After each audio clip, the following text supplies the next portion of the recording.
협조해줘서 감사합니다, 여러분들.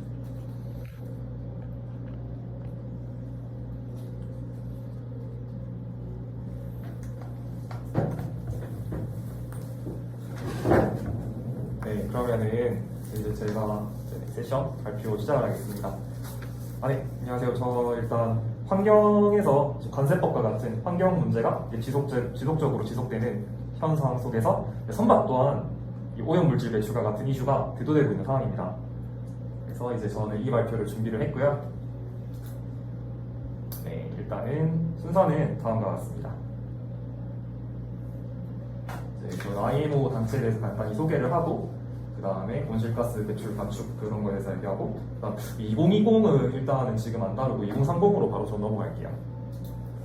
네, 일단은 IMO 혹시 들어보셨나요, 다들? 아니요. IMO 안 들어봤어요? IMO 들어보셨습니까? 안 들어봤어요? IMO는 일단 뭔지 그거부터 알고 저희가 넘어가야 될 것 같아서 IMO 뭔지 따라가겠습니다. IMO는 이제 UN에서 12번째로 탄생한 전문 기구로서 이제 Safe, Secure and Efficient Shipping on the Clean Ocean을 표어로 합니다. 네. 그래서 이렇게 돼 있고, 그래서 그 표에서 바로 유추할 수 있듯이 해양에서의 안전과 보안 그리고 선박으로부터 해양 오염을 방지하는 역할을 총괄하는 단체입니다. IMO의 목표는 첫째로 이 국제교역에 종사하는 해운업에 영향을 미치는 모든 형태의 기술적에 관하여 정부가 수행하는 규정이나 그런 지침에 있어서 정부 간 상호 협력을 촉진을 하고 그런 장치를 제공하는 것입니다. 둘째로 해상 안전이나 효율적인 항해 그리고 선박으로부터 오염 방지 및 통제 관련으로 최고 수준의 실질적인 기준을 제공하고 있습니다. 웬만하면 이 IMO에서 만든 규칙을 다 따르는 게 거의 추세고 그렇습니다. 그래서 이제 이 IMO 기구가 어떤 업무를 하고 있는지 좀 알아보겠습니다. IMO는 이제 기구의 위원회와 전문위원회를 구성할 작업을 합니다.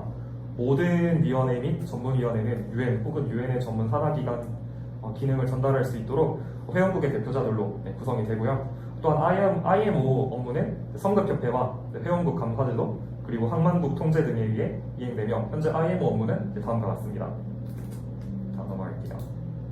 업무는 이렇게 기술 협력 사업, 그다음에 해상 보안 업무, 선박의 안전, 해상 교통의 촉진, 그다음에 대기 오염 방지, 그리고 선체와 장기에 대한 GBS라고 되어 있고요. 네, 그래서 이제까지는 IMO라는 단체에 대해서 알아봤고요. 네, 그래서 이제 IMO 단체의 설립 목적 및 총괄적인 업무에 대해서 알아보았습니다. 네, 이제부터는 IMO에서 해상 오염을 줄이기 위해 집중하는 온실가스 배출의 현황에 대해서 알아보겠습니다. 2007년 기준으로 해운 분야에서 발생한 온실가스 배출량은 전 세계 배출량의 2.7%를 차지합니다. 그래서 이제 IMO에서 실시한 제3차 온실가스 연구 시나리오를 분석한 결과 해상 이산화탄소 배출량이 최소 50%에서 250%까지 증가될 것으로 예상을 했습니다. 또 국제에너지 기구의 발표에 의하면 전체 CO2 배출량 323억 톤 중에 선박에 사용되는 해상 벙커유의 연소로 발생하는 CO2 양은 6.8톤에 달하는 것으로 집계됩니다. 네, 이를 규제 없이 방치할 경우 2050년에는 전체 온실가스의 10%가 선박에 의해서 발생될 것으로 예측을 하였고, 이를 방지하기 위해서 IMO는 2030년까지 온실가스와 CO2 발행량을 각각 40%, 2050년까지 온실가스 배출량의 50%, CO2 발생량의 70%를 감축할 계획을 세웠습니다. 네, 이제 구체적으로 IMO 2020과 2030의 어떤 차이가 어떤 게 있는지 알아보겠습니다.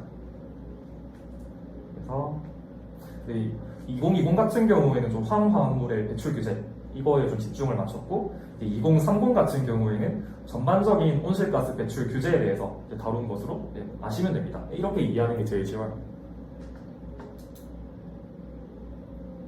네, 그래서 일단 2020은 좀 넘어가고 2030으로 바로 넘어갈게요. 이제 2030을 좀 집중적으로 다루려고 했으니까.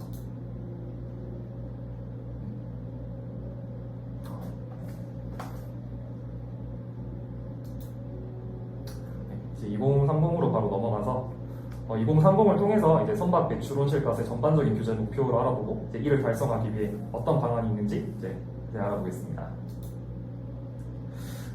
일단 IMO 2030은 선박에서 배출되는 온실가스 전반을 현재법, 이제 배출량에서 40%까지 감축시키는 것을 목표로 내세웠습니다.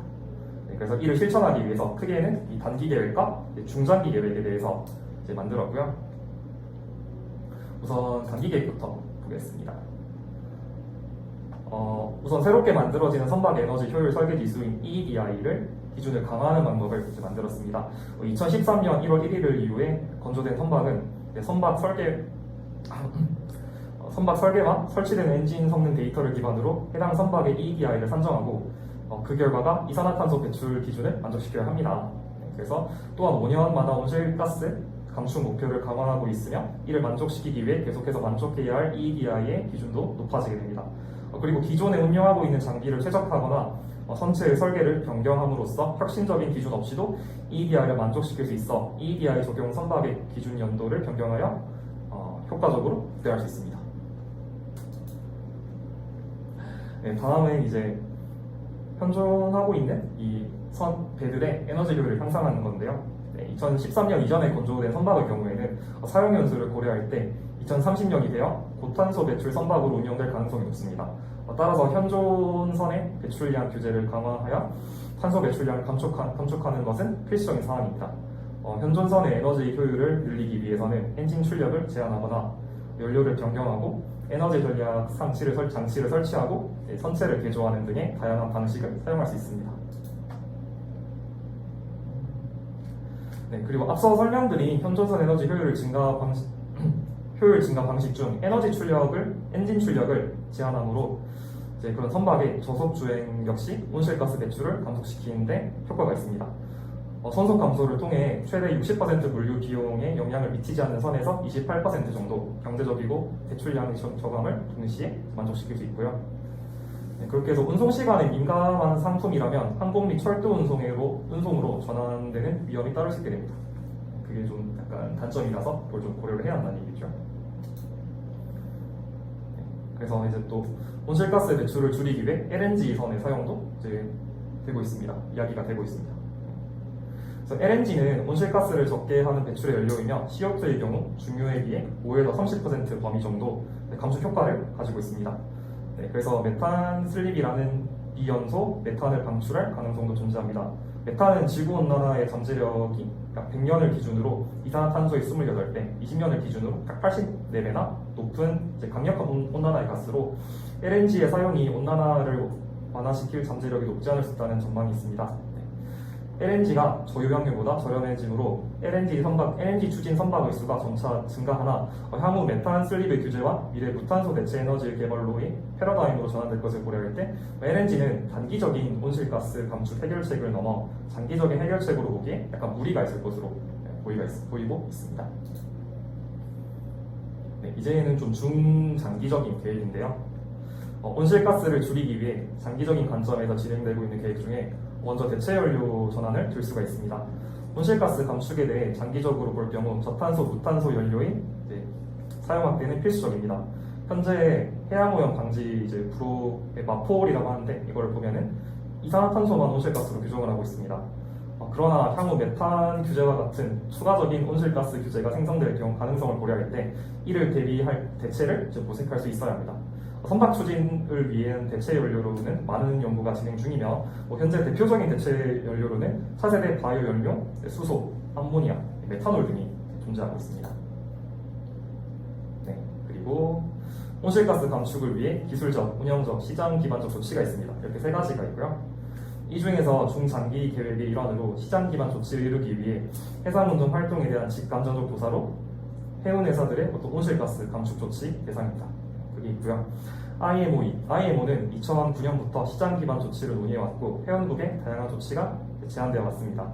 그러나 시장 기반 조치의 근본적인 필요성과 제한 회원국의 이해관계 그리고 온실가스 감축 데이터의 부족 등으로 시장 기반 조치를 확정시키지는 못하고 있습니다.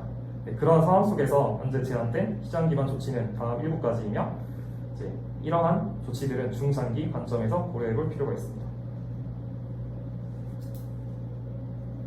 제가 그 7가지는 읽어드릴게요. 일단 하나가 국제 온실가스 펀드를 만들어서 그 펀드 연료를 공급을 하고 그 연료를 공급한 징수한 것에다 펀드 조성금을 향후 IMO가 설치할 펀드 관리 기구에 송금을 하거나 아니, 배출권 거래 제도 이거는 지금 제일 유명한 그 환경 규제죠. 그거랑 효율 인센티브 제도가 있고 또 선박 효율 크레딧 제도 그리고 항만세 그리고 바하마 제한 그리고 환불 제도 이렇게 총 7가지로 이제 운영이 되고 있습니다. 긴 발표 들어주셔서 감사합니다. 고맙습니다.